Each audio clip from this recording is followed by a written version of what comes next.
So I came out here to clear my head. Which is funny, because my head immediately did the opposite. I keep hearing people say AI is taking all the jobs, like it's a fire alarm going off somewhere. But nobody can actually see the fire. And meanwhile, I'm out here thinking, am I supposed to be worried? Or updating my resume? Or just pretending this is all fine? Because every time someone explains it, they either sound way too calm, or like they've been awake for 3 days. And I can't tell which one is lying.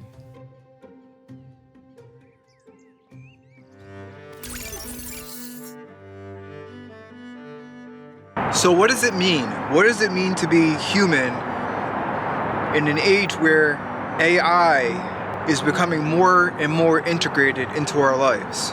Well, I'm here in Louisville, and that's exactly what's starting to happen. Just a couple of weeks ago, vSimple moved down to Louisville. It's a company that helps alleviate work tasks with AI automated solutions. You look at a building like this and it doesn't look special. It looks like every single other building around here. It doesn't stand out. It doesn't have flattering lights. It's just another building. Yet this is where innovation is taking place. So the question is, are we ready for this change? They keep talking about AI taking over so many mundane jobs that eventually the 5-day work week is going to become no longer needed. The question is, if work time does get reduced, what are we going to do with that extra time?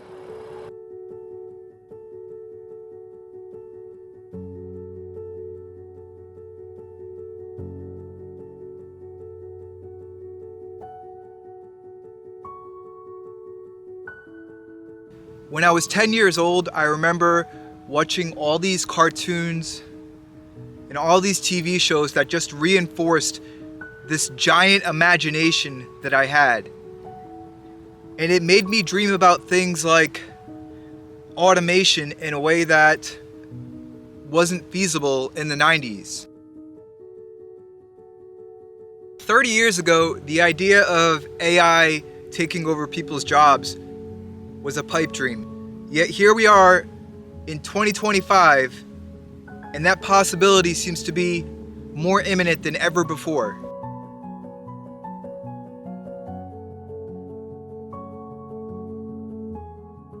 But that brought up a deeper question to me. What do we do with the free time that we already have? Because everybody talks about having and reclaiming all this extra time to ourselves. But honestly, I don't know what to do myself at 7 p.m. on a Sunday night. Like, I'm free, but I'm kind of stressed about being free.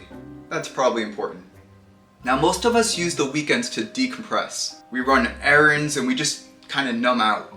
So weekends aren't really relaxing, they're more like unpaid admin, I guess you could say.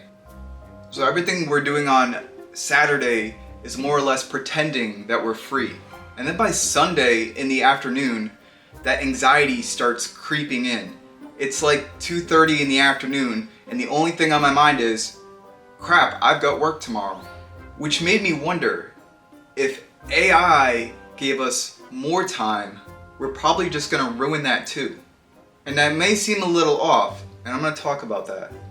Now, vacations are a little bit different. Because with vacations, we plan stuff, right? We list out the activities we're gonna do, we list out how we're going to conduct the vacation. We're very intentional about it.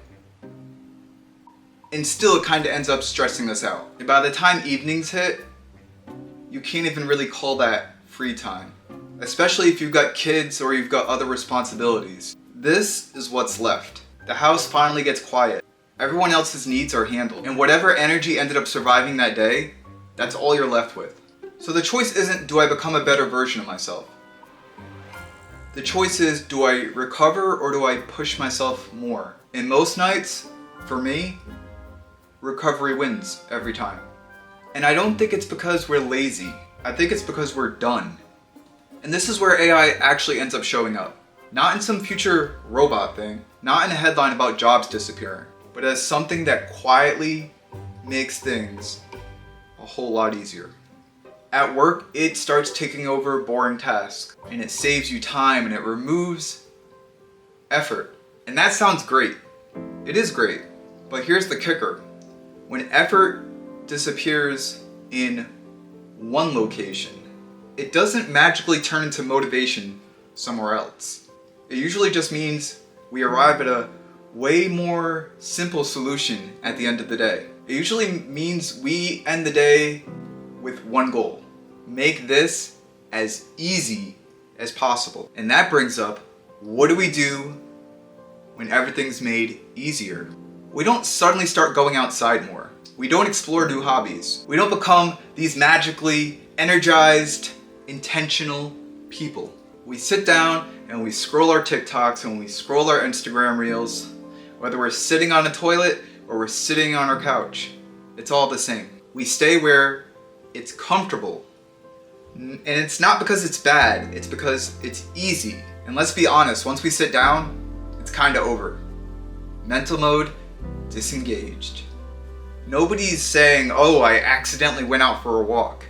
What we are saying is, we accidentally watched YouTube for 2 hours. And that's why that building I showed earlier matters.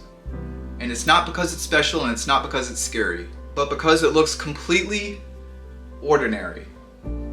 Inside that building, people are working on tools that remove effort from work, from decisions, and from tasks.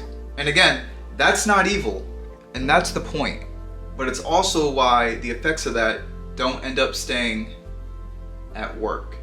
They show up later, when we're on the couch, when effort's the last thing that we want to spend.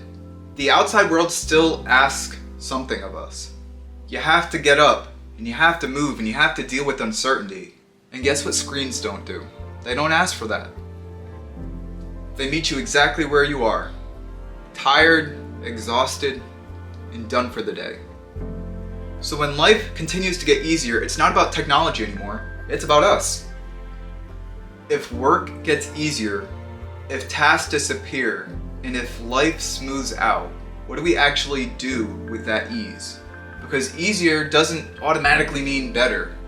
And comfort doesn't automatically lead anywhere. And I don't have the answer here. I just know that the future we're heading for now, we're already practicing right now.